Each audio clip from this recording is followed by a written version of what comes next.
Hi guys, അപ്പോൾ ഇന്ന് ഒരു പുതിയ വീഡിയോ ആയിട്ടാണ് വന്നിട്ടുള്ളത്. നമ്മളെല്ലാവരും ആഗ്രഹിക്കുന്നതാണല്ലേ നമ്മുടെ മുറ്റത്തൊരു പൂച്ചെടി ഉണ്ടാവാൻ. അപ്പോൾ കടലാസ് പൂവൊക്കെ എല്ലാ വീട്ടിലും കാണുമ്പോൾ പൂ വിരിഞ്ഞ് നിൽക്കുന്ന സമയത്താണ് നമ്മൾ എങ്ങനെ ഇത് ചെയ്യാമെന്ന് നമ്മൾ ആഗ്രഹിക്കല്. അപ്പോൾ ഇതിനൊരു പ്രയാസമില്ല.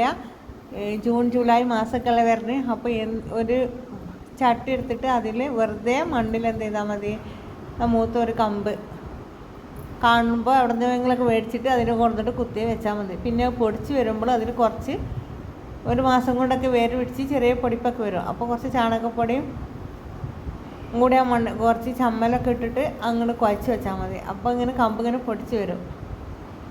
അപ്പോൾ അങ്ങനെ ഒരു 6 മാസം 7 മാസം ആകുമ്പോഴേക്കും വേനൽ ചൂടൊക്കെ ആയി വരുമ്പോൾ നമ്മളെ ചെടി അടിപൊളിയായിട്ട് വളർന്നിട്ടുണ്ടാവും കേട്ടോ. അപ്പോൾ നമുക്ക് അടുത്ത വർഷം ഈ കാലമാകുമ്പോഴേക്കും നമ്മളെ മുറ്റം വരെ നല്ല അടിപൊളിയായിട്ട് പൂക്കളായി കാണാൻ പറ്റും. ഞാൻ കഴിഞ്ഞ പ്രാവശ്യം ചെയ്തതാണ്. ഈ പ്രാവശ്യം ഉഷാറായി വിരിഞ്ഞിട്ടുണ്ട്.